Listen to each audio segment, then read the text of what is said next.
이사야서 6장 8절부터 13절까지의 말씀,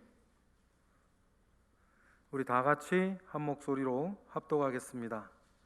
내가 또 주의 목소리를 들으니 주께서 이르시되 내가 누구를 보내며 누가 우리를 위하여 갈꼬 하시니 그때에 내가 이르되 내가 여기 있나이다 나를 보내소서 하였더니 여호와께서 이르시되 가서 이 백성에게 이르기를 너희가 듣기는 들어도 깨닫지 못할 것이요 보기는 보아도 알지 못하리라 하여 이 백성의 마음을 둔하게 하며 그들의 귀가 막히고 그들의 눈이 감기게 하라. 염려하건대 그들이 눈으로 보고 귀로 듣고 마음으로 깨닫고 다시 돌아와 고침을 받을까 하노라 하시기로 내가 이르되 주여 어느 때까지니까 하였더니 주께서 대답하시되 성읍들은 황폐하여 주민이 없으며 가옥들에는 사람이 없고 이 토지는 황폐하게 되며 여호와께서 사람들을 멀리 옮기셔서 이 땅 가운데에 황폐한 곳이 많을 때까지니라. 그 중에 10분의 1이 아직 남아 있을지라도 이것도 황폐하게 될 것이나 밤나무와 상수리 나무가 배임을 당하여도 그 그루터기는 남아 있는 것 같이 거룩한 씨가 이 땅에 그루터기니라 하시더라. 아멘. 오늘 거룩한 비전에 동참하라 라고 하는 제목으로 말씀을 전해주실 목사님입니다. 삼성교회 담임하시는 김영태 목사님, 우리 박수로 환영하겠습니다.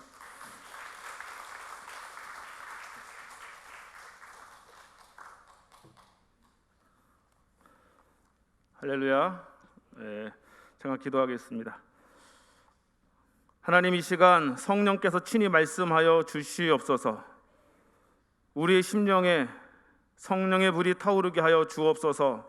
말씀에 귀 기울이게 하시고 순종하며 나아갈 때에 놀라운 기적의 역사가 이 시간 나타나게 될 줄로 믿습니다. 하나님만 바라보며 나아갑니다.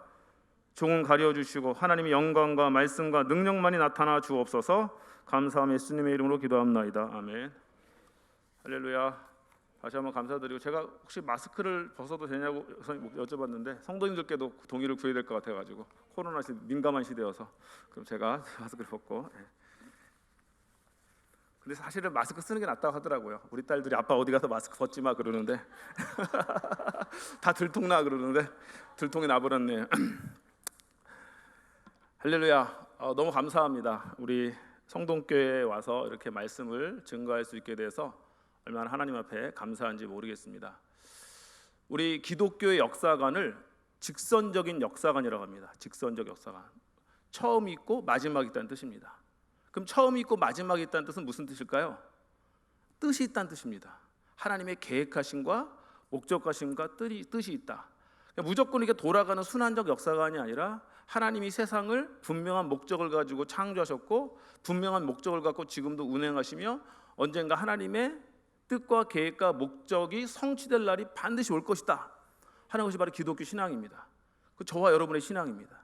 그래서 인류의 역사의 직선적인 그 뜻과 목적을 가지고 이끌어 가시는 하나님께서 저와 여러분의 개인의 인생과 또 여러분의 자녀들, 더 나아가 이 성동교회, 하나님께서 분명한 목적과 계획을 가지고 지금도 하나님의 뜻을 성취해 가고 계신 거거든요. 그걸 우리가 믿는 것이 우리의 신앙인데, 그 이제 하나님께서 언약하시고 약속하신 것이 이루어지려면 시간이 걸리잖아. 인간 편에서는 시간이 많이 걸립니다. 하나님 앞에서는 하루가 1000년 같고 1000년이 하루 같으니까 금세 이루어지는 건데, 우리는 인간인지라 이 시간의 흐름이 굉장히 지루하게 느껴지고 왜 이렇게 하나님의 뜻이 이루어지지 않을까 이렇게 이제 생각이 들 때가 있어요. 그래서 하나님께서 그 쉽게 잊어버리고 쉽게 낙담할 인간들에게 하나님께 주신 방편이 뭐냐면 언약을 갱신하는 것입니다. 뭘 갱신해요? 언약을 갱신한다. 새롭게 한다는 뜻이에요. 그냥 확인시켜준다는 뜻입니다. 하나님 편에서 내가 네 인생을 향한 목적과 계획을 내가 잊지 않고 있다, 이렇게 확인시켜 주시는 거예요. 제가 이 얘기를 왜 하냐면 간증을 제가 하나 하고 제가 오늘 말씀을 증거하려고 합니다. 사실 성동교회는 저에게 참 은혜를 끼친 교회입니다. 제가 그 구성전 때 한번 여기 왔었어요. 여긴 아니죠. 그 구성전에 말씀을 증거하러 왔는데, 그때 생명의 삶과 욥기 할 때 욥기서를 이렇게 강의하려고 제가 한번 온 적이 있습니다. 다들 기억이 안 나시나 봐요. 괜찮습니다. 괜찮습니다. 저도 잘 기억이 안 나요, 여러분들 얼굴이. 근데 어쨌든 그런데 그때 제가 무슨 설교를 했냐면, 제가 이제 미국에서 12년 동안 유학을 했거든요. 그런데 이제 아무래도 뭐 집안 형편이 넉넉한 형편이 아니다 보니까 저희 집사람은 계속 12년 동안 일을 해야 됐었어요. 제가 딸을 셋 낳았거든요. LA에서 큰 딸, 텍사스에서 둘째 딸, 뉴저지에 셋째 딸, 이렇게 서부남부 돌아다니면서 딸만 셋을 낳았어요. 그래서 사람들이 내가 한국 들어갈 때, 야, 한국 들어가서 아들 꼭 낳아 그랬는데 지금까지 못 낳고 있습니다. 차라리 이제 손자를 보는 게 빠를 나이가 됐어요. 저희 우물쭈물 하다 보니까 넷째 아들을 낳아야 되나 말아야 되나 이렇게 우물쭈물 하다 보니까 우리 큰 딸이 벌써 25살이 됐더라고요. 시집 보내야 됩니다. 그래서 혹시 좋은 신랑감 있으면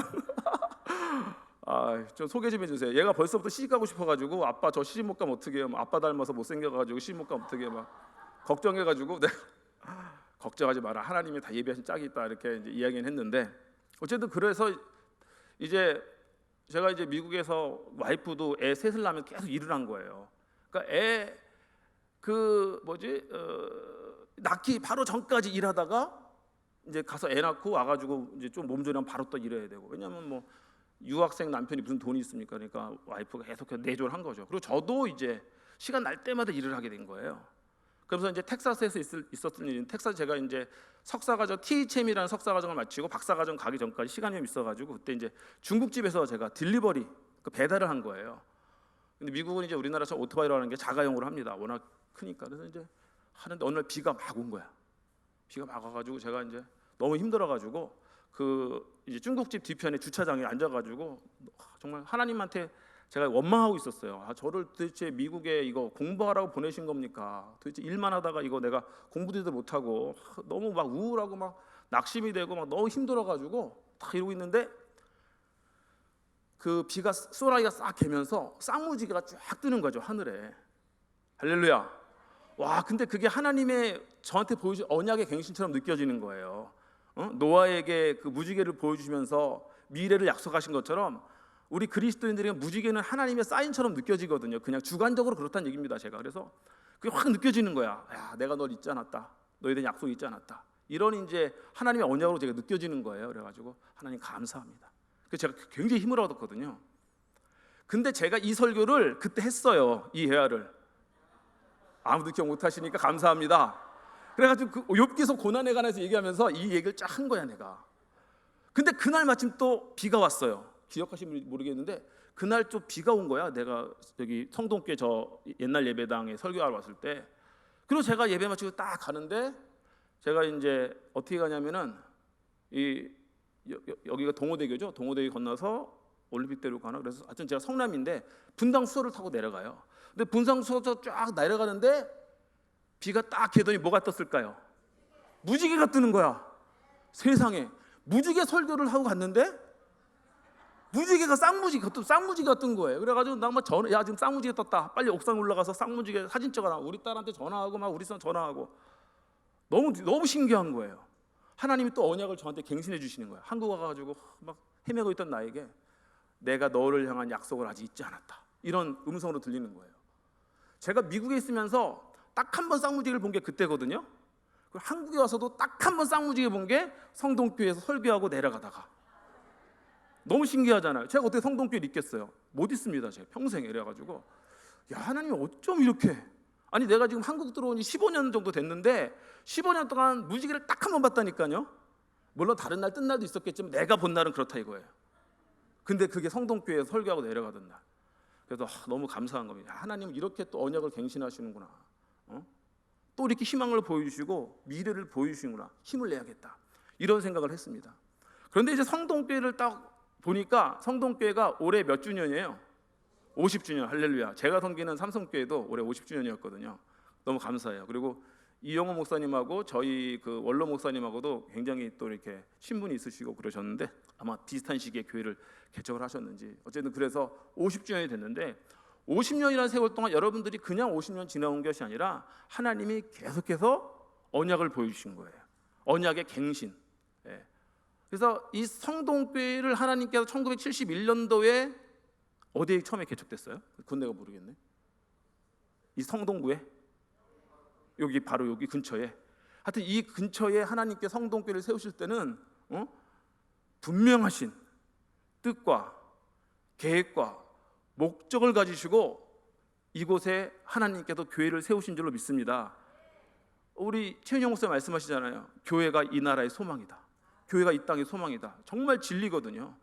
그렇기 때문에 하나님께서 이 곳에 71년도에 세우시고 50년이 지나온 시간 동안에 그냥 지나온 것이 아니라요, 여러분들이 깨닫던 깨닫지 못하던 하나님 편에서는 계속 언약을 갱신하셨어요. 너희를 향한 나의 뜻이 있다. 첫 번째가 뭐냐면요, 예배당을 통해서 제가 보기엔 갱신하신 것 같아요. 예배당, 이렇게 좋은 예배당을 주셨잖아요. 정말 옛날 예배당하고, 제가 죄송하지만 옛날 예배당 뭐라고 하는 게 아니라 옛날 예배당과 비교해가지고는 제가 거의 마지막 아마 설교한 사람일 거예요, 옛날 예배당에서. 왜냐하면 제가 설교하고 나서 얼마 안 있다가 여기 건축하고 뭐 이렇게 옮긴다는, 아니야, 그때가 거의 완공이 됐던가 아마. 그렇죠, 목사님? 잘 기억은 안 나지만 하여튼 그래요. 그래서 이게 해서 하나님께서 구예배당을 주시고 하나님 새로운 성전을 주신다는 것은 놀라운 일입니다. 성전이 그냥 주신 게 아니에요. 이 하나님 편에서는 얼마나 하나님께서는 이 지역사를 향한, 이 민족을 향한 큰 뜻과 계획이 있으신지 모른다고요. 그래서 성동교회에 이 새로운 예배당을 주신 거예요. 하나님은 이스라엘 백성들에게도 언약을 갱신하실 때 성전을 통해서 하셨어요. 솔로몬 성전을 주셨잖아요. 솔로몬 성전을 주신 거는 내가 너희와 함께한다, 하나님의 임재의 상징입니다. 솔로몬 성전이 무너졌습니다. 나중에 수룹바벨 성전이 세워지고, 또 그것도 무너지니까 바로의 성전이 또 세워지고, 아니 바로가 아니라 헤롯 성전이 또 세워지고, 이렇게 하면서 계속해서 하나님은 성전을 통해서 언약을 갱신하시고 내가 너희를 향한 뜻이 있다라는 것을 계속 확인시켜 주시는 거예요. 마치 저에게는 무지개를 보이셨던 것처럼 이스라엘 백성들에게는 성전을 통해서. 그런데 이제 이스라엘 백성들이 그 역할을 제대로 하지 못하니까 하나님께서는 이제 교회를 통해서 하나님의 뜻을 계속해서 이루어 나가시는 것입니다. 성전은 하나님의 언약의 갱신의 가장 중요한 사인 중에 하나입니다. 할렐루야. 그래서 여러분들에게 이렇게 좋은 성전을 주셨다는 건 하나님이 분명히 이 성동교회를 향한 크신 뜻과 계획이 있으시다, 놀라운 뜻이 있으시다, 이걸 믿고 함께 이 거룩한 하나님의 언약에 동참하면서 나갈 수 있는 성동교회 성도님들 되시길 바랍니다. 두 번째는요, 지도자입니다. 지도자. 하나님은 지도자를 통해서 계속 언약을 갱신시키시는 거예요. 아무도 없을 때 아브라함을 택하셨습니다. 그 다음에 이삭, 그 다음에 누구예요? 여러분들이 말씀해 보세요. 졸린 시간에 저 혼자 떠들면 여러분들 다 졸아요. 자, 아브라함, 이삭, 야곱, 요셉, 그리고 이제 그 애굽의 400년 종살이 합니다. 하나님이 누구를 또 세우셨어요? 모세 다음에 누구야? 여호수아 세우셨습니다. 여호수아 다음에 갑자기 생각이 안 나죠. 사사들, 사사라고 얘기해요. 사사 시대 끝에 누가 있습니까? 사무엘이 있죠. 그 다음에 이제 계속해서 이제 구약의 선지자들 통해서 하나님께서, 그리고 400년간의 신구약 중간기가 있습니다. 말라기가 끝나고 마태복음 열리기까지 400년이 있지만 하나님께서는 또 세례요한을 보내시고 예수 그리스도를, 언약의 정점인 예수 그리스도를 보내시고 계속해서 하나님의 사람들을 세우셔서 언약을 갱신하신다는 것입니다. 할렐루야. 하나님께서 이영호 목사님을 통해서 이 성동교회를 개척하게 하시고, 지금 또 새로운 지도자 누구 세우신 거예요? 최은영 목사님을 통해서. 그러니까 새로운 영적 지도자를 하나님께서 세우셨다라는 것은 하나님께서 이 공동체를 향한 분명한 뜻과 목적을 지금도 잃지 않고 지금도 성취하고 이루어가고 계시다라는 가장 중요한 사인 중에 하나인 것입니다. 첫 번째 뭐였어요? 하나님의 언약의 행신의 사인 성전. 두 번째가 뭐였어요? 영적 지도자. 세 번째는 뭐냐면 성도들입니다. 성도들, 하나님의 사람들이에요. 지도자는요, 그러니까 지도자는 영어로 리더라고 해요. 리더는 팔로워가 없으면 리더가 없는 겁니다. 팔로워가 없는 리더가 어디 있습니까? 그러니까 지금 오늘 이사야서 말씀도 우리가 읽었는데, 하나님께서 뭐 누가 우리를 위하여 갈고 뭐 내가 누구를 보낼까 하실 때에 이사야가 내가 여긴다 했는데, 결국 우리가 끝까지 다 읽어보면 우리 거룩하지 성동교회의, 이게 제가 보기에는 교회의 요절인 것 같아요. 그렇죠? 왜냐하면 이 구절에서 이 거룩하시가 나온 걸 겁니다. 구루터기도 그렇고. 자, 그런데 하나님이 누구라 말씀하셨냐면 남아 있는 것, 구루터기가 남아 있는 것 할 때 이 구루터기가 이제 단수가 아니라 복수예요. 많은 사람들. 그러니까 하나님께서 이제 이사야에게 내가 누구를 보낼까 할 때 이사야가 내가 여기 있습니다 하는데 사실은 혼자가 아니라 하나님께 남겨두신 동역자들이 있었다는 것입니다. 엘리야가 혼자서 막 이러고 있을 때 하나님이 야 바알에게 무릎 꿇지 않은 사람들 아직 내가 850명 안 거뒀다. 할렐루야. 함께 했죠. 엘리야가 혼자가 아닙니다. 그러므로 지금 이 자리에 지금 요즘 코로나 시대여가지고 다들 다 오전 예배만 드리고 하는 시대에 오후 예배까지 드리신 여러분들은 정말 진짜 하나님의 언약의 갱신의 사인들이십니다. 할렐루야. 진짜 거룩한 씨앗 같아요. 이 마지막 시대에는 예배자가 하나님께서 남겨두신 진짜 씨앗이거든요. 예배자들 통해서 하나님은 다시 이 부흥의 시대를 일으키실 줄로 믿습니다. 근데 여러분들이 바로 성도들이 하나님의 언약의 갱신의 사인인 거예요. 내가 아직도 성동교회에 이 코로나 시대에도 오후 예배를 드리는 성도들을 남겨두었다. 그들을 통해서 새 역사를 이루어 가실 것이다. 할렐루야. 이렇게 말씀하신다는 거예요. 그러니까 성동교회는 세 가지가 다 있습니까? 없습니까? 지금 하나님의 언약의 갱신의 사인. 첫 번째 성전, 두 번째 지도자, 영적 지도, 세 번째 성도 다 있으시잖아요. 50년간 하나님은 계속해서 지금 하나님의 편에서는 우리는 잘 깨닫지 못하더라도 하나님께서 원래 성동교회를 1971년도에 창립하실 때에 계획하심과 목적하심을 신실하게 이루어가고 계시다. 할렐루야. 한치의 오차도 없이 정말 놀라우신 하나님인 것 같아요. 그 제가 그저께인가 제가 새벽 기도를 하면서 성동교회를 축복하면서 기도했어요. 하나님 제가 성동교회 가서 말씀을 전해야 되는데 뭐라고 말씀을 전할까요?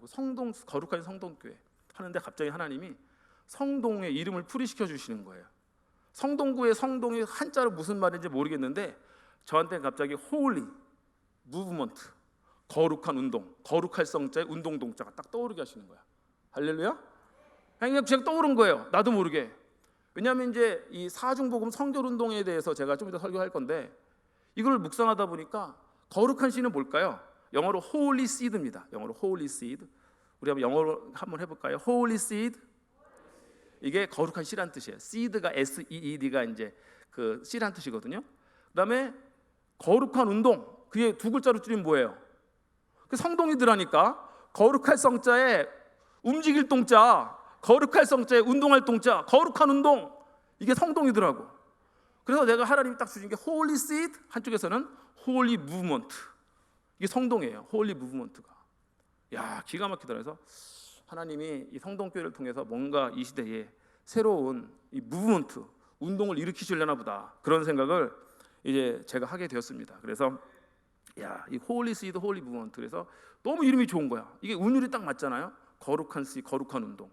거룩한 씨, 성동, 움직일 거룩할 성의 움직일 동. 그래서 어쨌든 이제 그러한 도전을 받고 이게 사실 오늘의 메시지와도 너무 일맥상통하는 거예요. 제가 오늘 말씀드릴 그 주제 중에 하나가 중요한 주제가 성결 운동입니다. 성결 운동.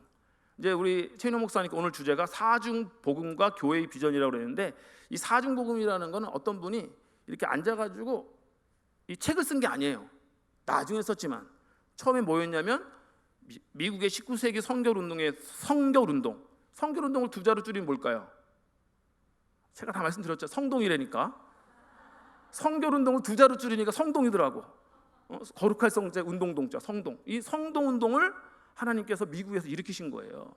그때의 가장 중요한 메시지가 중생, 성결, 신유, 재림이라는 이 사중복음이었던 겁니다. 그래서 오늘 제가 이제 그 이야기를 하려고 하는데, 근데 제가 문제는 시간을 몇 시까지 해야 돼요? 제가 오늘 서론만 1시간이 걸릴 것 같거든요. 이 흐름으로 가면 느낌상 그 분위기가 갑자기 쌓여지는데 제가 하여튼 최대한 빨리 받쳐가려고 노력을 하도록 하겠습니다. 하나님은요 이 거룩한 운동을 일으키셨어요. 그러니까 이 거룩한 운동을 사람이 일으킨 것이 아니라 하나님이 일으키신 것입니다. 지금 거룩한 씨가 이 땅에 그루터기라면서 이 거룩한 씨를 남겨두신 분이 누구예요? 하나님이시잖아요. 사람이 내가 남고 싶다 해서 남은 것이 아니라 하나님이 남겨두셨다라고요. 그러니까 이 거룩한 씨 운동은 사실 하나님으로부터 시작되었다. 하나님은 항상 이 위기 가운데 다 망하고 멸망한 것 같은데 하나님 남겨두신 사람들을 통해서 새로운 복음을 이루시고, 또 막 다 망하고 없어진 것 같은데 하나님이 또 새롭게 일으키시고, 이게 기독교 역사예요. 성경의 역사고. 예. 기독교 2000년에, 그러니까 이게 성경의 역사인 거는 말할 것도 없고요. 예? 말할 것도 없고, 기독교 2000년 역사만 보더라도 그리스도인들 중에는 야, 내가 하나님 앞에서 이 거룩한 삶을 삶으로 인해서 하나님께 쓰임 받는 인생이 되겠다, 이런 이제 마음가짐을 가졌던 그리스도인들이 계속해서 끊이지 않고 일어나는 거예요. 이게 쉬운 것 같은 게 어려운 것이 아닙니다. 아니, 쉬운 것 같은데 쉬운 것이 아닙니다. 어려운 거예요. 이 전통을 무슨 전통이라고 하냐면 Holy Living Tradition이라 가지고 거룩한 삶의 전통, 거룩한 삶의 전통이라는 것이 기독교 2000년 역사상 계속해서 이어져 왔어요. 기독교가 3세기 4세기에 로마의 국교화가 되면서 거의 1000년 동안 13세기 14세기까지 로마 카톨릭이 됩니다. 로마 카톨릭은 엄청나게 제도적이고 엄청나게 형식적이에요. 그냥 이 사람들은 하나님을 향한 사랑과 은혜와 뭐 이런 열정과 이런 것 없이 그냥 세례만 받으면 구원받는다. 이게 사효론이라고 하는데 성례 자체가 효력을 발생시킨다 뜻이에요. 그래가지고 세례만 받으면 자동으로 구원을 받는 거야. 유아 세례만 받든. 그러니까 이 사람들은 마음속에 정말 하나님을 향한 뜨거운 열망과 성령에 대한 체험과 뭐 하나님을 향한 삶 이런 거 없는 거예요. 그냥 문화야, 문화. 그냥 교회에서 태어나서 교회에서 자라 교회에서 죽는 게 하나의 문화로 자리 잡던 시대가 중세 1000년 동안인데, 이런 중세의 1000년 동안에도 하나님을 정말로 사랑하고 하나님과 연합되길 원하고 내가 하나님 안에 거하고 주님이 내 안에 거하셔서 정말 살아있는 믿음, 생명력 있는 믿음, 카톨릭의 그 죽어있는 믿음이 아니라 정말 살아있는 생명력 있는 성령이 운동하는 그 믿음을 갖기 위한 사람들이 계속 그 면면이 이어왔다는 거예요. 1000년 동안. 하나님이 이 거룩한 씨를 한 번도 포기하신 적이 없어요. 하나님 편에서. 그리고 그 끝에 일어난 건 종교개혁입니다. 종교개혁이 일어나서 이제 루터교가 일어나고 뭐 장로교도 생기고 영국 성공회도 생기고 그러는데, 이게 또 어떻게 되냐면은 예를 들자면 루터교가 이제 이신칭의 교리가 있습니다. 오직 믿음으로 말미암아 의롭다 하신 얻는다. 네 글자로 뭐라고요? 이신칭의 교리가 있는데, 이 이신칭의 교리로 종교개혁을 한 거예요. 근데 또 루터교가 어떻게 되는지 아세요? 야, 이신칭의 교리에만 동의하면 돼. 그래가지고 이제 성도 등록하고 멤버십 새가족하고 직분 받을 때도 이신칭의 교리에 동의하십니까? 예 하면 끝인 거예요. 그럼 뭐가 없을까요? 머리로만 동의하면 되는 거야. 뭐가 빠진 거예요? 하나님을 향한 뜨거운 가슴이 빠져 있는 거예요. 뜨거운 마음, 사랑하는 마음, 성령에 충만한 것들이 빠져 있는 거죠. 그래서 일어난 운동이 경건주의 운동이라는 거예요. 경건주의자들은 야, 우리 루터교 보니까 너무 교리적이야. 이신칭의 교리로 인해 가지고 종교개혁을 했는데 이 머리로는 이신칭이가 됐는데 이 가슴으로는 뜨겁게 하나님을 사랑하는 마음이 없다. 이거 다시 일으켜야 된다. 경건주의, 독일 루터교 경건주의가 일어나게 된 겁니다. 또 장로교에서는 청교도 운동이 일어나고요. 또 영국 성공회에서는 뭐가 일어나냐면 그 유명한 존 웨슬리 목사님을 통해서 감리교 운동이 일어나게 되는 거예요. 감리교 운동도 뜨거운 가슴이에요. 웨슬리가 처음에 옥스퍼드 대학교에 이 석사 과정까지 한 사람이에요. 엄청 똑똑한 분입니다. 국외국어를 할 줄 아는 분이에요. 근데 자기 안에 뭔가 공허한 거야. 목사 안수까지 받았는데도 공허해요. 너무 공허해. 그래서 이제 어떤 과정을 거쳐가지고 그의 심령이 뜨겁게 되는 체험을 하는 겁니다. I felt my heart strangely warmed. 나는 내 가슴이 이상하게 뜨거워지는 걸 느꼈다. 이게 이제 올더스케이 체험이라는 유명한 그 웨슬리 목사님의 체험이에요. 그래서 그냥 뜨겁게 하나님을 사랑하면서 이제는 하나님 앞에 내가 거룩한 삶을 살아야겠다. 이것을 이제 결단하게 되는 거예요. 그래서 한번 이 감리교가 영국 성공회의 영적 갱신 운동이었는데 엄청나게 부흥을 하게 되는 것입니다. 그래서 이제 미국까지 선교를 하게 돼요. 미국의 선교. 그래서 이걸 19세기 1800년대에 미국의 이제 선교 1700년대에 처음에 선교사가 왔지만 1800년대에 엄청나게 감리교가 성장을 하게 돼요. 근데 처음에는 감리교인들이 가난했어요. 가난하고 헝그리 정신이 있어가지고, 그때는 서부 개척 시대잖아요. 그러니까 서부가 개척되면은 제일 먼저 달려가가지고 교회를 세우는 사람이 누구냐면 감리교 목회자들이에요. 장로교 목회자도 안 갑니다. 장로교 목회자는 그 당시에 하버드, 예일, 프린스턴 졸업해가지고 엘리트 목사님들이에요. 그러다 보니까 이 뭐 보스턴이라든가 미국 대도시에서 목회하면서 서부의 이 마을이 개척되면 우리는 안 가는, 내가 왜 저기 가서 고생하냐는 생각으로 안 가는 겁니다. 그런데 감리교 목회자들은 가가지고 막 전도를 하는 거예요. 그래서 감리교가 막 부흥하게 됩니다. 처음에는 헝그리 정신을 가지고 막 복음을 정하고 뜨거운 가슴을 가졌는데 감리교가 부흥하다 보니까 어떻게 됐냐면은 이 사람들이 약간 나태해지는 거예요. 그래가지고 이제 세상이 정말 누릴 것도 많아 점점 발전하는데 좀 이렇게 그 당시 댄스라고 춤도 추러 다니고 싶고 카드놀이도 하고 싶고 술도 마시러 다니고 싶고 그러는데 감리교에는 무슨 교리가 있냐면은 성결 교리가 있는 거예요. 성결 교리. 하나님이 거룩한 삶을 살아야 된다. 우리 그리스도인들은 그렇게 세상 사람들처럼 그렇게 춤추고 술 마시고 음주가무하고 향락에 취해서 살아서는 안 된다 하는 교리가 딱 박혀 있으니까 감리교 목회자들이든 평신도들이든 다 그냥 이 성결 교리가 항상 눈에 가시인 거야. 그래가지고 19세기에 이 성결 교리를 감리교의 교리에서 아예 빼버렸어요. 감리교가. 그래서 감리교가 이제 그 신학적으로는 자유주의화되는 겁니다. 굉장히 자유주의화되고 뭐 종교다운지도 들어오고 문화적으로는 사람들이 막 이제 세상 사람인지 그리스도인인지 구별이 안 갈 정도로 그냥 교회 오면 예배드리지만 세상 사람 똑같이 살아가는 그런 삶을 사는 거예요. 그때 하나님께서 뭘 남겨두셨을까요? 거룩한 씨를 남겨두셨다니까요. 거룩한 씨, 홀리 씨드를 남겨두셨어요. 그분이 누구냐면 그 유명한 피비 팔머라는 감리교 여성 평신도 지도자입니다. 누구라고요? 피비 팔머. 따라해볼까요? 피비 팔머. 피비 팔머라는 여자분입니다. 감리교 여성 성도인데 이분이 보니까 감리교의 핵심 정신은 하나님 앞에 거룩한 삶을 사는 건데 하나님을 뜨거운 가슴을 가지고 하나님을 사랑하면서 세상과는 구별된 거룩한 삶을 살아가는 건데 이 감리교는 세상과 전혀 구별되지 않은 거예요. 지금 타락해가고 있는 거예요. 감리교가. 이분이 안타까운 마음을 가지고 그 당시에 이제 여자가 교회에서 주일날 설교하는 게 허락되지 않던 시대입니다. 19세기니까. 그러니까 예배당에서 살 수 없으니까 자기 집에 여성 성도들을 모아가지고 성결 집회를 시작하는 거예요. 하나님 앞에서 우리가 성결의 은혜를 받자. 죄와서 이기는 성결의 은혜를 받자. 그래가지고 그 피비 팔머가 성결 촉진을 위한 화요 기도 모임. 자, 한 번만 더 해달라니까 따라해 보세요. 성결 촉진을 위한 화요 기도 모임. 시작. 할렐루야. 역시 성동교 성도님들은 다 머리가 좋으세요. 두 번 말해주면 다 알아. 자, 그래서 성결 촉진을 위한 화요 기도 모임을 시작했는데 여기서 엄청난 성령 역사가 나타나는 거예요. 성령 역사가 이게 막 커지는 거예요. 그리고 여기에 왔던 여자분들이 막 변화가 되는 거예요. 막 전에는 막 남편 바가지 긁고 막 그러던 분이 성결 촉진을 위한 화요 기도 모임에 갔더니 막 착해져가지고 집에 너무 잘하는 거야. 완전 변화가 돼. 천사처럼 와이프가 거기 갔다 오면 천사가 되는 거야. 그러니까 남자들이 도대체 그거 무슨 모임이냐. 남자들도 관심이 있는 거예요.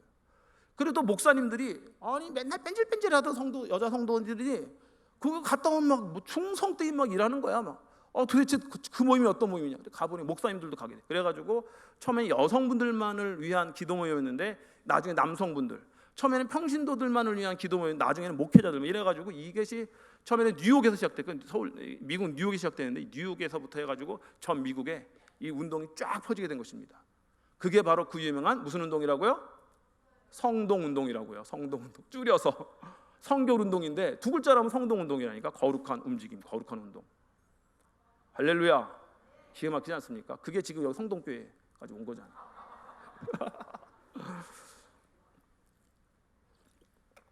근데 이 피비 팔머 이분에게요 사연이 있어요. 이분이 애를 낳았거든요. 근데 그 중에 셋이 죽어요. 이 사연이 보통이 아닙니다. 이거 다 제가 말씀드릴 수가 없어요. 시간에서. 어쨌든 자녀를 넷을 낳는데 셋째만 살아남고 첫째, 둘째, 넷째가 다 죽는 거예요. 그러니까 이 어린 자식, 피떡이 같은 자식을 먼저 하나님 앞에 보내는 부모의 마음이 얼마나 아프겠어요. 처음에 하나님이 원망도 많이 하고 정말. 그런데 결국 깨달은 것은 이제 이 자식을 셋이나 하나님 앞에 먼저 보낸 어미가 이 세상에 무슨 더 욕심이 있고 무슨 미련이 있는가. 나는 완전히 죽었다. 나는 그리스도 안에서 죽었다. 내 자아는 죽었다라는 걸 깨닫게 되는 거예요. 그래서 자아의 죽음을 선포합니다. 근데 죄에 대해 죽은 몸인 거예요. 이제 오직 그리스도를 위해서 사는 거야. 그 다음에 또 하나 깨달은 것이 나는 자식 셋을 이렇게 먼저 보내고도 이렇게 가슴이 찢어지는데 하나님은 그렇게 수없이 많은 하나님의 형상대로 창조한 인간들이 다 지옥으로 갈 때 하나님의 마음은 얼마나 찢어지실까. 이걸 가슴에 깨닫게 된 거예요. 그래가지고 이분이 일으킨 운동이 성결운동. 우리 하나님 앞에서 얘 자아가 죽어지자. 우리가 더 이상 무슨 세상에 더 미련을 가지고 뭐 세상에서 무슨 더 부귀영화를 누리겠다고 세상을 위해 살아가느냐. 죄에 대해서는 완전히 죽어지고 하나님을 향해 사는 그런 인생이 되어주자. 그걸 외쳤던 거고요. 하나는 영혼을 구원하자. 하나님 마음이 얼마나 아프시겠는가. 지금도 지옥 가는 영혼들 바라보시면서 하나님 마음이 얼마나 아프시겠는가. 두 가지를 가지고 이 운동을 일으키게 된 겁니다. 그런데 이제 이 운동이 서부로 미국에서 서부로 이동하게 되면서 이제 성결의 메시지만 전하는 것이 아니라 이 성결의 메시지를 전하려면 성결의 메시지는 누구에게 전하는 거냐면 이미 예수를 믿고 신앙생활 하는데 죄와의 싸움에 날마다 지는 사람들, 날마다 패배한 사람들 위해서 성결 집회를 하는 거예요. 성령의 세례를 받고 성령의 능력으로 죄와 싸워 이길 수가 있습니다. 이거를 외치는 건데, 이걸 외치려면 먼저 예수를 믿어야 될 거 아니에요. 그러니까 필요한 집회가 뭐냐면 중생의 집회를 하는 거야. 중생. 예수를 믿고 하나님의 자녀가 되십시오. 예수를 믿고 구원받으십시오. 예수를 믿고 새 사람이 되십시오. 변화되십시오. 불신자들을 초청해서 전도하는 전도 집회도 함께하게 된 거예요. 그래야 성결 집회를 할 수가 있어요. 그래서 거기서 회심한 자들은 이제 어디로 옮겨지는 거예요? 성결 집회로 옮겨져서 우리가 더 능력 받아서 주님의 사명 감당하고 거룩한 삶을 살아가자는 성결 집회로 넘어갑니다. 그리고 성결 집회를 하면서 보니까 하나님이 너무 연약한 사람들이 많은 거야. 육신적으로 연약한 사람들, 또 육신적으로 연약한 사람들만 있는 것이 아니라 마음에 병이 든 사람들, 참 많은 사람들이 고통당하고 있는 거예요. 그런데 그 성결 운동가들에게 하나님께 주신 마음은 뭐냐면, 하나님은 지금도 살아서 병든 자를 치유하신다. 할렐루야. 이 치유의 메시지가 동시에 전해지게 된 거예요. 성결의 메시지와 함께 치유의 메시지, 신유의 메시지가. 그래서 그 당시에 성결 운동가들은 다 자기 자신들이 신유의 은혜를 경험한 사람이에요. 이 사중복음이라는 용어를 처음 만든 분이 A.B. 심프슨이라는 분이 있는데, 이 A.B. 심프슨이 원래 폐병 환자였어요. 캐나다에서 목사님이셨는데 폐병에 걸려가지고 조금 따뜻한 나라로 온다는 게 미국으로 온 거예요. 근데 이 신유 집회에 참석했다가 본인이 신유 은사를 경험하고 나서, 원래 장로교 목사님이어가지고 신유를 믿지 않아요. 조금 이따 말씀드리겠지만 장로교 목사님들은 원래 정통적인 장로교는 신유를 믿지 않습니다. 그 이유는 조금 이따 말씀드릴게요. 그런데 신유의 은사를 자기가 경험하고 보니까 정말 하나님은 치유하시는 하나님인 거야. 그래서 어디 가서나 하나님이 치유하신다. Jesus Christ our healer. 예수 그리스도는 우리의 치유자시다. 치료자시다. 이걸 외치며 다니는 것입니다. 그래서 수없이 많은 병자들이 정말로 성령의 능력과 은혜로 치유를 받는 그런 현장을 목격하게 되는 거예요. 그래서 신유의 집회가 일어나는 것이고요. 또 하나는 뭐냐면 그 당시에는 다시 오실 주님에 대한 기대, 이렇게 복음이 증거가 되어주고 할 때 주님께서 언제 다시 오실지 모른다. 그러니까 우리가 거룩한 신부로서 주님 맞을 준비를 하는 성도가 되어야 된다 하는, 주님 언제 오실지 모른다는 이 재림에 대한 신앙이 또 막 불타오른 거예요. 자, 그러니까 메시지가 몇 개가 됐어요? 4개가. 첫 번째, 두 번째, 세 번째, 네 번째, 재림. 이렇게 된 거예요. 그래서 이게 성결운동의 메시지가 된 것입니다. 그러니까 이건 누가 책에 쓴 게 아니라 그냥 집회를 하면서 집회 중에 부흥 강사님들, 목회자들의 메시지가 예수 믿고 거듭나고 예수 믿고 구원받으십시오. 또 구원받은 사람들 모여서 아까 말씀드렸던 것지만 우리는 하나님 앞에 거룩한 사람들이 되야 됩니다. 그리고 하나님이 치유하십니다. 그리고 주님은 다시 오실 것입니다. 그 주님을 기다리는 성도가 되시기 바랍니다. 이렇게 성결운동이 이제 전개가 되었는데, 한쪽에 어떤 흐름이 있었냐면 이제 장로교의 흐름이 있었어요. 장로교는 오직 말씀. 그래가지고 성결교는 부흥회를 하잖아요. 장로교는 뭐 할까요? 혹시 장로교에서 오신 성도님들, 장로교는 사경회를 해요. 사경회는 그냥 말씀을 푸는 거예요. 그리고 이분들은 계시의 종결이라는 걸 믿습니다. 계시는 이미 종결됐다. 성경 말씀으로 계시는 종결되었기 때문에 계시의 종결과 함께 은사도 중지됐다. 은사 중지론이에요. 전통적인 장로교는 그래요. 그러니까 특별 계시로서의 계시가 중지된 건 맞아요. 그렇죠? 여기다가 더하거나 감하면 그게 이단이 되는 거예요. 성경 말씀 66권에 야, 이제 이게 더 하나님 말씀이라고 더하게 되면은 그게 이단인 거예요. 몰몬교가 왜 이단입니까? 몰몬경이라는 게 있잖아요.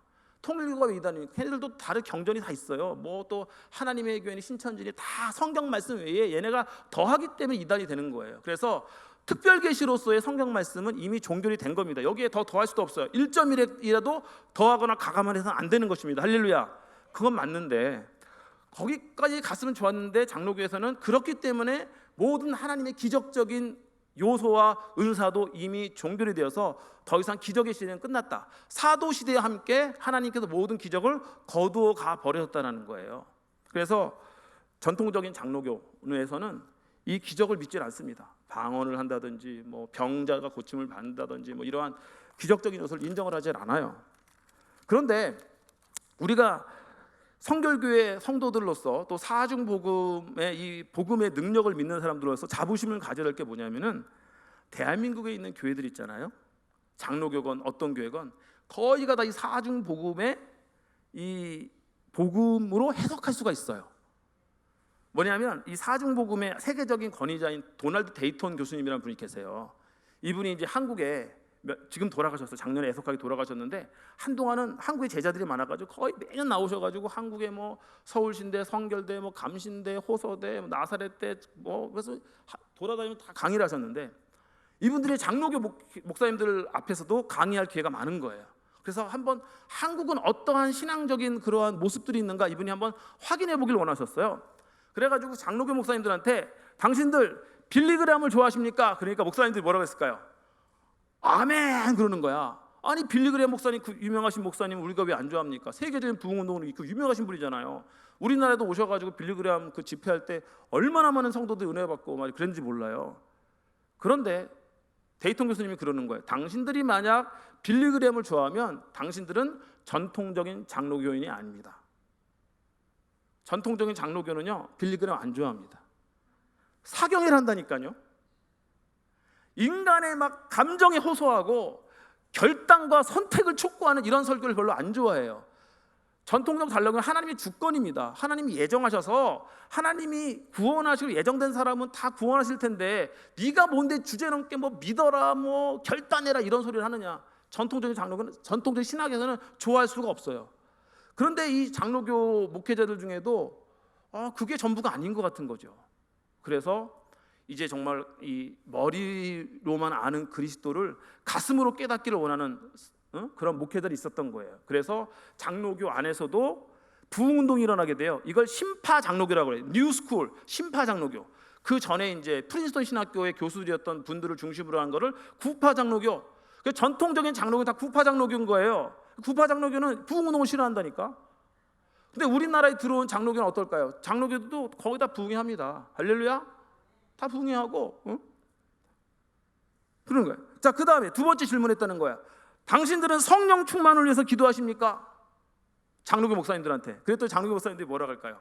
아멘 그러지 당연히. 그러면 당신들은 전통적인 장로교가 아닙니다. 또 그러는 거야. 왜냐하면 성령 충만이라는 거는 성령님을 받고 나서 첫 번째 은혜가 있는 거야 우리가. 그래서 누구든지 성령으로 하지 아니하고는 예수를 주라 시인할 수가 없는 것입니다. 그래서 우리가 예수님을 주님으로 시인하는 건 성령의 은혜인 거예요. 근데 장로교에서는 그때 한번 받았으면 끝난 거다라는 거야. 근데 우리 성결교는 아니다. 중생의 은혜가 있고 또 두 번째 축복이 있다. 세컨드 블레싱, 제 2차 축복이 있다.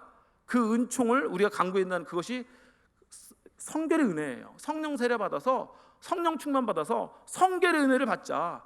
하나님께서 우리를 위해서 예비하신 우리 인생 가장 중요한 첫 번째 축복, 중생의 축복 받고 두 번째 성결의 축복을 받자 이거예요. 이거는 성령 충만 받자는 거는 성결교회 사중복음의 메시지인 거예요. 근데 지금 어느 장로교회 목사님이 이 성령 충만을 위해서 기도하지 않는 목사가 어디 있냐는 거예요. 그러면 당신들은 사중복음에 의해서 영향받은 장로교 목회자들이다. 이렇게 얘기를 해줬다는 거예요. 자, 세 번째, 당신들은 병든 자를 위해 기도하시나요? 병자의 치유를 위해 기도하십니까? 장로교 목사님들이 뭐라고 했을까요? 당연히 아멘이지. 목회자가 무슨 병든 성도를 위해서 기도하지 않은 목회자가 어디 있어요? 근데 전통적인 장로교는 기적을 믿지 않는다니까요. 물론 기도의 응답으로서 하나님께 치유해 주실 거라는 이런 생각들을 갖고 있지만 이게 정말 이게 뭐 기적이 나타나서 하나님 치유하실 이런 생각을 갖고 있지 않아요. 전통적 장로교는 이미 계시가 종결됐고 은사가 중단됐다고 믿는다니까요. 그러나 우리는 그렇지 않아요. 예수 그리스도는 어제나 오늘이나 영원토록 동일하신 하나님이십니다. 예수님 시대, 사도 시대에 치유하셨던 주님께서 왜 오늘 이 시대에 역사하지 않으시겠냐고 우리는 믿는 거예요. 그렇기 때문에 우리는 여전히 하나님께서는 병든 자를 치유하실 수 있다고 믿고 기도하는 것입니다. 할렐루야. 믿음의 기도는 병든 자를 치유하리니. 그러니까 이 장로교 목회자들이 당신들은 그렇다면은 사중복음의 신유의 이 복음에 영향을 받은 분들이 가르쳐줬다는 거예요. 자, 마지막 뭐가 남았어요? 재림 남았잖아. 그래서 당신들은 주님의 재림을 기다리고 있습니까? 그래서 주님께서 재림하실 때 공중으로 들림 받아서 주님의 거룩한 신부로서 주님의 함께 영광과 은혜를 누릴 것을 믿습니까? 그분들이 다 아멘 그랬습니다. 이게 뭔지 아세요? 이게 이 사중복음의 재림론인데 이 전천연설이라는 건데요. 주님께서 오실 때 우리가 공중으로 들림 받는다는 거는 성결교회의 전천연설에만 있는 거예요. 잘 모르셨죠? 근데 미국의 그 당시 교인들도 다 공중으로 들림받는다. 휴거 사상. 우리 휴거 사상이 있습니다. 주님 다시 오실 때에 우리가 공중으로 들림받게 될 거다. 이끌림받게 될 거다. 이 재림 사상. 그러니까 근데 원래 장로교는 이 전천연설이 아니에요. 이 세대주의적 전천연설하고 원래 미국의 전통적인 그 장로교 신학하고 얼마나 19세기에 미국에서 많이 싸우고 논쟁을 했는지 몰라요. 근데 지금 시간이 지나고 보니까 많은 성도들의 신앙이 주님의 재림을 기다리는 그러한 신앙이 되었다는 겁니다. 할렐루야. 제가 한 얘기 지금 이해 가셨나요? 우리나라의 뭐 장로교가 70%라 그래도 그 장로교가 대부분 이 사중 복음의 능력과 은혜와 이 복음의 영향력 아래 있다라는 겁니다. 할렐루야. 그래서 우리 성결교회의 성도들, 또 우리 성동교회 거룩한 운동을 하고 계신 성동교 성도님들 자부심을 가질 수 있기를 주님의 이름으로 축복을 드립니다. 자, 그래서 이 사중 복음이야말로 정말 복음의 핵심이다라는 거예요. 사중이란 말이 네 가지 중요한 복음이라는 뜻이 아닙니다. 복음은 하나예요. 할렐루야. 복음은 오직 예수 그리스도가 복음이십니다. 그래서 이제 우리 성결교회에서는 중생, 성결, 신유, 재림 이렇게 이제 표현을 하지만 그 사중 복음이라는 용어를 처음 만든 A.B. 심프슨이라는 분은 예수 그리스도 한 분만이 복음이신 거예요. 할렐루야. 그래서 복음은 하나입니다. 복음이 여러 가지 될 수가 없어요. 근데 복음이 하나이지만 측면을 네 가지 측면을 갖는 거예요. 그래서 Jesus Christ, 예수 그리스도 우리의 구원자. Jesus Christ, our sanctifier, 예수 그리스도 우리를 성결케 하시는 분. 예수 그리스도 우리의 치유자. 예수 그리스도 다시 오실 왕. 이래가지고 사중 복음은 하나지만 네 가지 측면을 갖는다는 거예요. 사람은 한 사람이지만 앞면이 있고 뒷면이 있고 좌우면이 있고 우면이 있잖아요. 네 가지 측면을 갖잖아요. 그렇죠? 할렐루야. 이해 가시죠? 그러는 거예요. 그래서 원래 이게 fourfold라는 말이 접혔다는 뜻입니다. 이제 folding door, 접으면 이게 접혀지만 딱 피면 어떻게 되는 거예요? 딱 하나가 되잖아. 그러니까 우리가 예수 그리스도를 펼치면은, 예수 그리스도라는 분을 펼치면 그분은 우리를 구원하시는 분, 그분은 우리를 성결케 하시는 분, 그분을 우리를 치유하시는 분, 그분은 다시 오실 왕이에요. 예? 쫙 접으면, 그러나 이걸 쫙 펼치면 예수 그리스도 그분이신 거야. 그래서 예수 그리스도 그분이 복음 그 자체시고 그 복음을 네 가지로 표현한 것, 그분이 하신 일을 통해서 네 가지로 표현한 것이 바로 이 사중 복음이라는 것입니다. 그렇다면 첫 번째 중생. 우리가 이제 오늘 그 제목이 원래 큰 타이틀은 사중 복음과 교회의 비전이고요. 저는 소제목을 어떻게 하냐면 거룩한 비전에 동참하라. 할렐루야. 아무리 비전이 좋아도요, 동참하지 않으면 아무런 소용이 없습니다. 하나님은 하나님의 거룩한 비전에 동참하는 사람들을 통해서 하나님의 역사를 이루어 가시는 거예요. 자, 옆에 분에 인사하겠습니다. 졸지 말고 동참하시기 바랍니다. 아니, 졸아도 괜찮아. 근데 여기 있는 것만도 대단한 거야, 이 시간에. 그리고 약간 예배당이 약간 덥잖아요 지금. 그리고 부채질하고 계시는 거 보니까 어쨌든 이 시간에 이 자리에 앉아 계신 것만 하더라도 여러분 대단하신 겁니다. 그러나 기왕이면은 동참할 수 있기를 주님의 축복을 드립니다. 하나님 말씀에 동참하는 자를 통해서 하나님이 역사하시는 거예요. 그래서 항상 하나님은 이 성경의 시대에도 그렇고 기독교 2000년 역사 속에도 그렇고 하나님은 이 하나님의 거룩한 비전, 거룩한 꿈에 동참하는 자들을 통해서 역사하셨기 때문에 하나님의 거룩한 사역에 우리 동참되는 거는 부담스럽고 너무 힘들고 이것이 아니라 축복입니다. 네, 축복이에요. 할렐루야. 섬김이 축복이에요. 하나님의 거룩한 사역에 동참하고 내가 쓰임 받는 것이 영광이고 축복입니다. 자, 따라합니다. 쓰임 받는 것이 영광이며 축복입니다. 할렐루야. 네.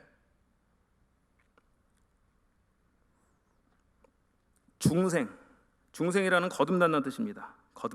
거듭날 하나님 나라를 볼 수가 있거든요. 그리고 중생이라는 것은 거듭난 생명인데 어떤 생명이 오는 걸까요? 하나님의 생명이 내게 들어오는 게 중생이에요. 할렐루야. 육신에 죽어질 생명이 벗어 던져지고 하나님의 영원한 생명, 조회라고 합니다. 조회, 헬라어로. 이 조회가 내 안에 들어오는 건데, 우리가 영원한 생명, 그러니까 죽지 않고 그냥 천년 만년 억년 사는 거, 이거를 생각하시잖아요. 근데 하나님의 영원한 생명은 그냥 죽지 않고 오랫동안 사는 것만이 영원한 생명이 아니에요. 그렇게 사는 생명이 무슨 의미가 있겠어요? 만약에 병 들어가지고 내가 맨날 콜콜거리면서 아이고 무릎이야, 아이고 어디야 막 이러면서 아이고 어깨야, 50개월 안 돼 막 무릎 아파 이러면서 오래 살면은 그게 무슨 영광이 있겠어? 자리에 누워가지고 만약 생명은 있는데 숨은 쉬는데 사지를 움직이지도 못하고 살아가는 그 삶이라고 한다면 얼마나 비참하겠습니까? 그러니까 하나님께서 주신 생명은 그런 생명이 아닌 거예요. 참된 생명인 줄로 믿습니다. 충만한 생명이야. 생명의 완전함을 우리로 하여금 영원토록 누리게 하신다는 뜻이에요. 그 생명이 우리 안에 들어와서 그 생명의 기쁨과 생명의 영광과 능력을 우리가 이제 누리게 된다는 뜻입니다. 중생한다는 건 하나님의 자녀가 되어서. 그런데 중요한 건 내가 중생했으면 중생에 뭐가 있을까요? 중생의 기쁨이 있는 것입니다. 따라합니다. 나는 중생의 기쁨이 있습니다. 할렐루야. 거듭나서 하나님의 자녀가 된 기쁨, 구원의 기쁨과 감격이 있다는 뜻이에요. 그래서 우리가 구원받은 것을 다양한 그림 언어로 표현하는 거예요. 중생, 칭의, 화해, 뭐 여러 가지 하나님이 양자되었다, 그리스도와 연합되었다, 이런 다양한 언어로 표현하는 건데 어쨌든 이것이 우리가 하나님 앞에 거듭나서 구원받았다, 하나님의 자녀가 되었다는 뜻이고, 영원토록 멸망할 수밖에 없는 내가 하나님의 생명을 얻어서 하나님의 자녀가 되고 천국의 영원한 소망을 가지고 살아갈 수 있게 되었다는 그런 뜻입니다. 그러니까 이 기쁨과 감격이 있기 때문에 중생한 자는 어떠한 소명이 있냐면 이 중생의 기쁨을 함께 누릴 그러한 사명이 있는 것이에요. 사람이 뭔가 기쁨을 경험하잖아요. 그러면 그 기쁨을 나누는 게 사람의 본성입니다. 하나님께서 우리를 그렇게 창조하셨어요. 어디 가서 짜장면 한 그릇만 맛있는 거 먹어도 집에 가서 말해요, 안 말해요? 야, 그 집 짜장면 진짜 맛있더라, 말하게 되어 있는 거예요. 사람이 자기의 기쁨을 혼자서 갖고 있는 것이 아니라 기쁨을 나누게 되어 있다고. 근데 우리가 구원받은 이 기쁨, 하나님의 자녀가 된 이 기쁨을 이 짜장면, 맛있는 짜장면 먹은 것과 어찌 비교할 수가 있겠습니까?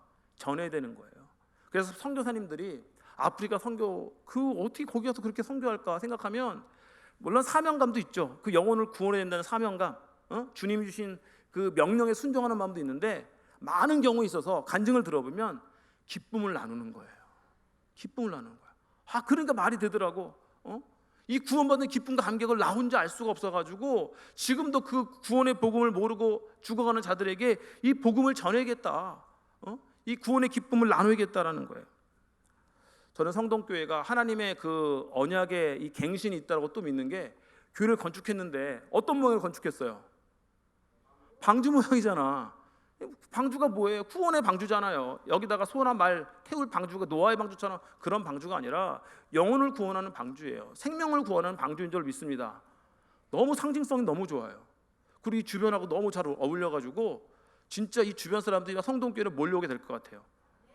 그 노아의 그 방주에 노아가 가서 끌고 온 게 아니에요. 그 많은 그거를 얘 잡아다 놓으면 얘 도망가고 언제 다 끌어다 놓습니까? 하나님은 그냥 오게 하신 거거든요. 할렐루야. 이 성동교회 구원의 방주에 막 사람들이 나오는 역사가 나타날 거예요. 네, 그러한 비전을 가지고 동참하셔야 됩니다. 제가 조금만 더 해도 될까요? 네, 시간이 거의 1시간. 그 지구촌 사랑나눔 선교회라는 곳이 있는데, 이곳에서 사역하는 이선희 목사님이라는 여자 목사님이 계시답니다. 전도자라는 호칭이 잘 어울리는 분이래요. 2000년대 초에 한 평신도의 생명을 건 영혼사랑, 그때는 아마 평신도셨나 봐요. 근데 신학을 하셔서 목사님이 되신 것 같은데, 한 평신도의 생명을 건 영혼사랑이라는 국민일보에서 책이 출간되어 가지고 이 전도책자가 50세 이상 출판이 되었대요. 네. 그래가지고 빡빡하게 이제 그 나온 다음에 이제 그 간증도 많이 다니고 그랬는데, 오카는 목사님이 목회자를 감동시킨 전도 행전의 삶을 사는 분이라고 말했을 정도라고 합니다. 근데 이분이 하는 말이, 제가 줄여서 이분이 하는 말이 뭐냐면, 제가 읽어드릴게요. 그대로 국민일보에 났던 기사예요. 며칠 전에. 코로나19보다 무서운 게 전도하지 않는 한국교회입니다. 예수 모르는 사람들의 고통을 외면하고 자신의 상처 치유에만 매달려요. 현장에 나서서 외치지 않으니 세상 사람들이 예수를 모른 채 고통과 싸우다가 불길로 들어가는 걸 모릅니다. 그리스도인의 사명은 자기의 상처 치유가 아니라 전도입니다. 이미 예수님을 만난 분들이 내적 치유가 왜 필요합니까? 우리는 원죄가 있어요. 그 상처를 부여안고 예수 제자가 되면 천국에서 상급 받잖아요. 이를 뻔히 알면서 고통의 현장을 외면하고 나의 하나님을 외치며 위로와 명예와 권력과 돈만을 바라는 건 잘못된 것이라고. 죽어가는 영혼들의 고통을 외면하지 말라고 그렇게 외치고 있는 것입니다. 성동교회 이 마지막 날에 내가 중생의 은혜를 먼저 누리고 많은 사람들을 구원하는 그런 교회 될 수 있기를 주님의 이름으로 축복을 드립니다. 두 번째, 거룩한 삶을 살아야 됩니다. 하나님 안에서 거룩한 삶을 살아야 되는데 이건 내 힘으로 되는 게 아니에요. 장로교는요, 우리는 원죄 제거설이라는 걸 믿습니다. 원죄 제거설, 완전히 원죄를 뿌리 뽑아서 그냥 거룩한 삶을 살 수 있다라고 믿어요. 근데 장로교는 안 된다. 우리 인간 안에 죄성이 너무도 힘이 크기 때문에 인간이 육신의 몸을 입고 있는 한 이 원죄에서 벗어날 수 있는 방법이 없다. 그렇게 믿습니다. 근데 웨슬리 혹은 우리 성결교회는 무슨 배짱으로 원죄를 뿌리 뽑고 온전히 성결한 삶을 하나님 안에 살아갈 수 있습니다, 이렇게 외칠까요? 무슨 배짱으로? 나를 바라보면 내가 너무 연약하잖아요. 날마다 죄에 지잖아요. 무슨 배짱으로? 이게 바로 은총의 낙관론이에요. 성령이 하신다는 거예요. 내 본성은 비관적이야. 내 본성을 바라보면 나는 연약하고 날마다 실수하고 넘어지고 깨지고, 본성의 비관론입니다. 내 본성은 너무 비관적이에요. 장로교는 이 본성의 비관론에만 머물러 있는 거예요. 근데 우리 성결교는 아니다. 성령의 은총과 성령의 능력이 우리를 구원하신 것처럼, 죄에서 이끌어내셔서 우리를 하나님의 자녀 삼으신 것처럼 이제는 죄와 싸워서 완전히 이기고 거룩한 삶을 살아갈 수 있도록 그분이 하실 것이다. 은총의 낙관론인 거예요. 은총의 낙관론. 여러분, 은총의 낙관론으로 살아갈 수 있기를 주님의 이름으로 축복을 드립니다. 이거는 여러 가지 면에서 우리 그리스도의 삶에 적용할 수가 있어요. 저도 제 자신을 바라보면 내가 너무 좀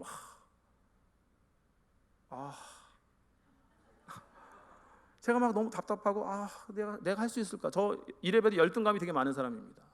열등감도 많고 제 안에서 좀 이렇게 자괴감도 때로는 많이 생기고, 때로는 목회하다 우울증까지는 아니지만 우울한 마음도 생기고, 정말 코로나라서 더 그런가. 저희도 지금 다 어느 교회나 대한민국 다 마찬가지겠지만, 목회자들 다 같은 심정이겠지만, 어쨌든 막 그럴 때 내 본성이 얼마나 연약한가, 이걸 제가 느껴요. 근데 그때마다 내가 절망하지 않는 것은 무엇이냐면 성령님께서 나와 함께 하시잖아요. 성령은 위로자시거든요. 카운셀러예요. 보혜사, 성령은 보혜사라는 말이 카운셀러, 위로하시고 격려하신다는 뜻입니다. 다시 일으키신다는 뜻이에요.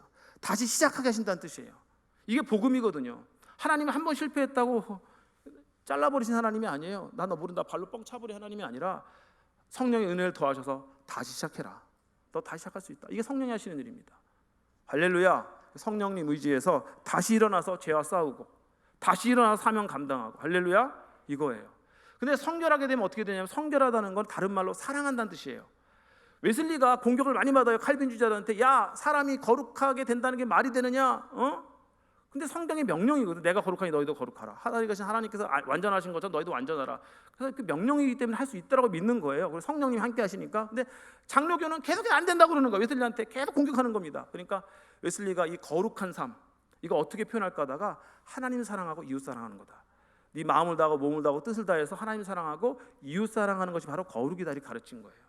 그렇다고 한다면은 정말 하나님을 사랑하는 것에 대한 가장 결정적인 표현이 뭘까요? 사랑하면 뭐 하게 돼요? 만나고 싶거든요. 나 너 사랑해 그러는데, 만약에 젊은 연인들이 데이트를 해요. 근데 말로는 남자가 맨날 사랑한대. 근데 한 번도 안 만나. 그거 뻥입니다. 그런 남자는 자꾸 만나면 안 돼, 진짜. 그런 애들은 사랑하면 보고 싶은 거예요. 사랑하면 보고 싶고 대화하고 싶고. 제가 저 입사람을 제 첫사랑입니다. 첫사랑이 믿어주십시오. 첫사랑입니다. 근데 제가 집이 성남이고 우리 집사람이 집이 인천이에요. 그다음 학교 다닐 때 그때 자가용도 없고 그럴 때니까, 학생이니까 대중교통 이용이 될 거 아니에요. 그러니까 너무 멀어 사시는. 그래서 영등포가 딱 우리 중간 지점이었어요. 성남과 인천의 중간 영등포에서 데이트라고 헤어지는 거야. 그러면 헤어져서 코너가 지나면 보고 싶어. 그때는 그랬어요. 그때는 20대 중반 그랬나? 그때는 그래가지고 전화합니다. 오다가 또 전화하고, 그때는 공중전화를 하는 거지. 공중전화 아니다. 어떻게 되냐면은 인천에 내려주고 내가 영등포 와서 집에 들어갈 때 전화했나 보다. 어쨌든가 전화를 하는 거야. 그때는 핸드폰이 없으니까 내가 헷갈렸어요. 그때 아직 핸드폰 없을 때야. 그래서 우리 집사람이 집에 들어가면 내가 영등포 와서 했나 하여튼 전화를 하고, 집에 와가지고 또 보고 싶어가지고, 그래가지고 밤 10시부터인가 11시부터 전화를 통화를 했는데 전화 끊으려고 새벽 4시더라고. 어느새 팔을 펴려니까 이게 안 펴지는 거야. 안 펴져. 와, 그때는 그랬어요. 젊을 때는. 그리고 그달 전화요금이 보통 예를 들어 지금보다 2만 원, 3만 원 나온다고 하면 10년 만에 나온 거야. 그때는 핸드폰에 집으로만 전화해드리고 아버지한테 맞아 죽을 뻔했습니다. 진짜로. 근데 어쨌든 사랑하면은 보고 싶다라는 거예요. 하나님을 사랑한다고 말하는데 예배하지 않아. 이거는 문제가 심각한 겁니다. 뭔가 잘못된 거예요. 하나님을 사랑하면 하나님을 만나고 싶은 거예요. 예배의 현장은 만남의 현장입니다. 할렐루야. 하나님의 임재를 경험하는 곳인 거예요. 이곳에서. 그래서 하나님께 주신 은혜를 받아서 하나님을 만나 하나님 사랑을 고백하고, 예배가 다 찬양이 뭡니까? 하나님 사랑한다는 고백이거든요. 사랑하기 때문에 그분의 말씀에 우리가 귀를 기울이는 것입니다. 할렐루야. 그래서 이 예배에 동참하셔야 됩니다. 하나님 사랑을 예배하는 거고, 그 다음에 이제 이웃 사랑도 있는데, 이 성동교회 너무 잘하고 계시는 것 같아요. 이 지역 사회의 빛과 소금이 되기 위해서 이웃을 향한 섬김과 사랑과 나눔을 너무 잘하시는 것 같아서, 제가 그것도 알고 있어요. 코로나 딱 시작될 때 여러분들 마스크 딱 해가지고 벽에 딱 걸어놓으셨죠? 붙여놨나 걸어놨나 하여튼가. 제가 그것도 알고 있습니다. 네. 그래서 우리 성동교회는 이웃을 향한 나눔 잘하시니까 그건 넘어가기로 하고, 어쨌든간 정말 이 성결의 복음은 하나님을 사랑하고 이웃을 사랑하는 것이다. 그 다음에 세 번째가 뭐예요? 신유입니다. 신유는 그 블루마르트라는 목사님이 18세기인가 17세기에 어떤 병든 자를 치유하는데, 이 귀신이 말이죠. 귀신이 어떻게 선포하고 나왔는지 아세요? Jesus is victor! Jesus is victor! 이러면서 귀신이 나갔어요. 무슨 뜻이냐면 예수가 승리자다, 예수가 승리자다 하면서 귀신이 떠나간 거야. 그리고 그 여자아이의 병이 나선 거예요. 그러면서 그때 이분이 마귀를 통해서 배웠어. 예수 그리스도가 승리자시구나. 우리의 영혼만 구원하시는 것이 아니라 우리를 질병 가운데도 구원하시는 승리자시구나. 예수님의 구원은 영혼의 구원뿐만 아니라 우리의 육신도 구원하시는 것이구나. 그래서 기독교는요, 그 건강한 기독교는 몸을 부정하지 않아요. 인간의 몸을 긍정합니다. 인간의 몸을 긍정한다는 가장 결정적인, 하나님께서 인간의 몸을 긍정하신다는 가장 결정적인 증거가 예수 그리스도께서 이 땅 가운데 인간의 몸을 입고 육신을 입고 오셨다는 거예요.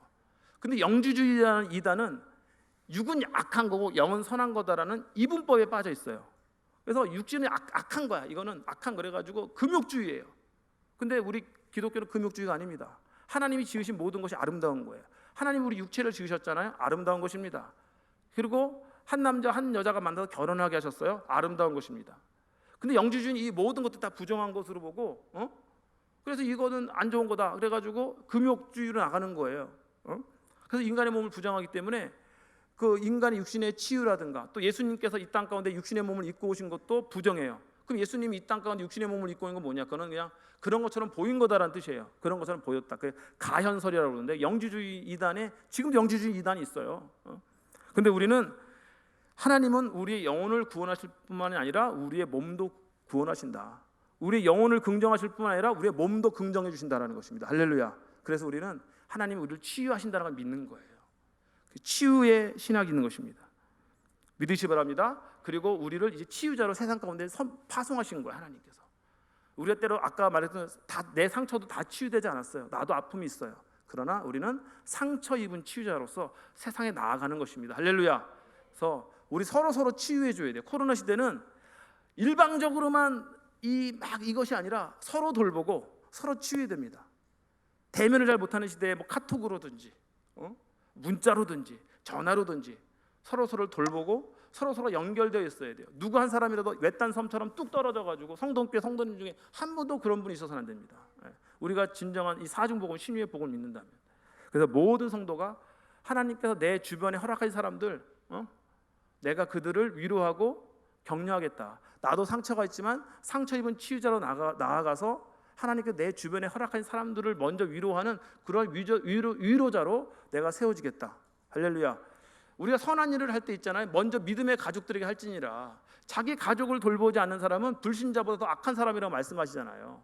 그러니까 우리가 교회 밖을 향해서 선한 일을 많이 하는 것도 중요한데, 우리 교회 안에 소외된 사람은 없는지, 지금 아파하는 사람은 없는지, 외로워서 눈물을 흘리고 성도는 없는지, 우리 서로가 보살펴야 된다는 것입니다. 할렐루야. 그리고 연약한 자들 있으면 기도해 주시고요. 그들의 육신의 치유를 위해서. 자, 마지막입니다. 재림입니다. 재림. 할렐루야. 힘내시기 바랍니다. 이제 거의 다 끝났습니다. 재림. 재림이 주는 가장 중요한 메시지는 뭐냐면요, 희망입니다. 희망. 주님이 다시 오시기 때문에 아무리 현재 내 삶이 어렵고 힘들고 고단하더라도 나는 결코 희망을 잃어버리지 않을 거라는 이 희망의 이 메시지가 재림의 메시지 중에 가장 중요한 거예요. 주님께서 다시 오실 언약을 주셨잖아요. 할렐루야. 그리고 계속해서 언약을 갱신해 주셨잖아. 제가 처음에 말씀드렸던 것처럼 하나님이 계속해서 어떤 사인을 통해서 내가 널 잊지 않았다, 내가 너와 함께한다는 사인을 보여주시는 거예요. 저에게는 무지개로 보여주셨지만 여러분들께 각자의 보여주시는 하나님의 은혜, 하나님의 언약의 갱신이 반드시 있을 줄로 믿습니다. 그렇기 때문에 우리가 희망을 잃어버려서는 안 돼요. 주님이 신랑 되셔서 다시 오신다라니까요.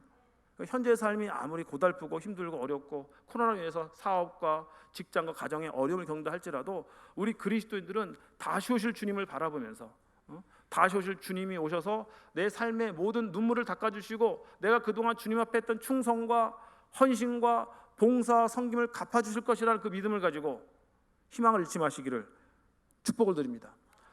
주님이 다시 오시는 재림은요, 믿지 않는 자들에게는 두려운 날입니다. 왜냐하면 그들에게는 그날이 형사재판의 날이기 때문이에요. 이 세상에서 재판하는 것 가장 비슷한 거라면 형사재판입니다. 형사재판에 그들은 피고로 서 있는 거예요. 그러니까 재판장 되신 주님께서 그들의 불신앙, 하나님 믿지 않았던 것부터 그들이 이 세상에 행했던 모든 악들을 단 하나도 하나님 앞에 숨길 수가 없거든요. 작은 것 하나도 다 들춰내실 거예요. 다 벌하실 것입니다. 그러니까 불신자들에게는 주님의 재림의 날이 두려움의 날이죠. 두려움의 날입니다. 사나바의 날을 가려우다 하면서 막 부끄러운 날이고, 그러나 우리 믿는 자들에게는 그날이 어떤 날일까요? 주님의 재림의 날이 주님의 보혈로 인해서 나의 모든 죄가 사함받고 시선 받았습니다. 할렐루야. 자, 그러니까 이제 우리에게는 그날이 어떤 날이 되는 거예요? 영광의 날이 되어지고요, 축복의 날이 되어지고 상급의 날이 되어지는 것입니다. 재판으로 말하면은 우리는 민사소송을 하는 거야. 형사소송이 아니야. 민사소송의 원고입니다. 원고. 그 원고는 뭐야? 받을 게 있잖아. 민사소송에서 원고는요, 내가 받을 게 있다는 뜻이에요. 하나님이 우리를 주님의 재림의 날에 민사소송의 원고를 세워주셔서 하나님이 계산해 주시는 거예요. 우리가 예수 그리스도를 믿고 성동교회의 장로가 되고 권사님이 되시고 안수집사님이 되고 집사님이 되시고 또 각 여러 부서에서 봉사자가 되셔서 봉사하셨던 모든 것들, 또는 그런 봉사하면서 남모르게 흘렸던 눈물, 수고와 헌신, 주님께서 어떻게 해요? 다 기억하신다고요. 담임 목사님이 혹시라도 다 전지전능하지 않기 때문에 다 몰라줄지라도 누구는 기억하시는 거예요? 주님이 기억하시는 겁니다. 주님이 기억하시면 족하리. 할렐루야. 그 믿음 가지고 여러분 충성하셨던 모든 것들 주님이 다시 오시는 날 다 갚아주신다는 거예요. 민사소송에서 원고가 되어서 하나님께서 다 갚아주고 채우실 그날을 바라보면서 소망을 가질 수 있기를 주님의 이름으로 축복을 드립니다. 그래서 그리스도인에게 주님의 재림은 소망의 날인 거예요. 그런데 이 놀라운 은혜와 축복을 누가 받는다고요? 이 사중복음의 은혜와 축복 내가 받는 건데, 내가 어떤 사람이 돼야 돼요? 동참하는 사람이 돼야 됩니다. 할렐루야. 이 거룩한 비전에, 하나님의 비전, 이 성동교회를 세우시고 거룩한 홀리 무브먼트를 일으키셨던 하나님, 중생의 복음, 성결의 복음, 신유의 복음, 재림의 복음을 가지고 그 놀라운 부흥의 역사를 미국 19세기, 20세기 일으키시고 우리나라에서 지금까지 일으키셨던 그 하나님께서 성동교회를 통해서도 미래에 이루실 것이라 믿으면서, 믿는 자는 뭐 해야 되는 거예요? 진짜 믿으면 동참하게 되어 있습니다. 할렐루야.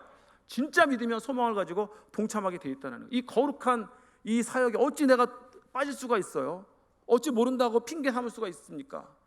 정말 하나님의 사람은요, 핑계를 찾는 자가 아니라 정말 하나님의 사랑을 알고 이 복음의 능력을 알고 이 복음의 영광을 안다면은 어떻게든 방법을 찾는 것입니다. 자, 다 같이 따라합니다. 핑계 찾지 말고 방법을 찾읍시다.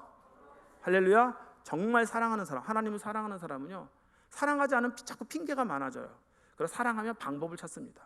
할렐루야. 그 믿음을 가지시고 이 사중복음의 이 비전, 제가 지금 말씀드린 하나님께서 거룩한 이 씨앗들을 남겨두셨다. 거룩한 이 씨앗들은 바로 이 하나님 말씀에 사로잡히고 이 복음에 사로잡힌 자들이라는 거예요. 성령님에게 사로잡힌 자들입니다. 이들이 바로 거룩한 씨가 되어서 성동, 거룩한 운동을 일으키게 될 것입니다. 앞으로도 지금까지 성동교회를 하나님께서 이 땅 가운데 세우시고 붙잡으셨던 하나님께서 이제 과거의 50년을 지나서 미래의 100년을 향해서 희망과 용기를 가지고 끝까지 코로나 시대에 인내함으로 인해서 최후의 승리를 얻을 수 있는 성동교회 되시고, 또 성동교회 모든 성도님들 다 되시기를 주님의 이름으로 축복을 드립니다. 우리 1, 2분간 한번 기도하겠습니다. 주신 말씀을 기억하면서 하나님의 이 거룩한 비전, 사중복음의 비전에 내가 먼저 동참하게 하시고 핑계 찾지 않고 방법을 찾아서 하나님 정말 사랑하며 이 하나님께 성동교회를 향하신 거룩한 뜻을 하나님 나를 통해서 이루어 주옵소서. 1, 2분간 기도하며 나갑니다. 오 할렐루야. 사랑과 은혜가 충만하신 하나님 아버지 감사합니다. 하나님 우리 성동교회의 귀한 말씀 함께 나눌 수 있게 하시니 감사합니다. 우리 주님 주신 말씀 우리가 기억하면서 하나님이여 놀라운 은혜를 우리 가운데 삶 가운데 경험케 하여 주시옵소서. 성령의 은혜를 표현 우리가 바로 내가 하나님의 거룩한 씨앗이 되게 하시고 내가 바로 하나님의 거룩한 운동 되게 하시고 내가 하나님의 그릇하게 되는 놀라운 역사 나타날 수 있도록 은혜를 베풀어 주시옵소서. 하나님의 성동교회를 사용하여 주셔서 지금까지 50년의 놀라운 역사를 일으킨 하나님께서 미래의 100년을 나갈 수 있는 교회 될 수 있도록 은혜를 내리워 주시옵소서.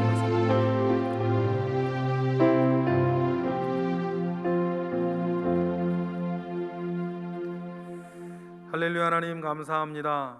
오늘 우리에게 복음을 다시 확인시켜 주시고 알려주시고 복음 가운데 동참하여서 우리의 인생도 삶도 하나님과 함께하게 하시니 감사드립니다.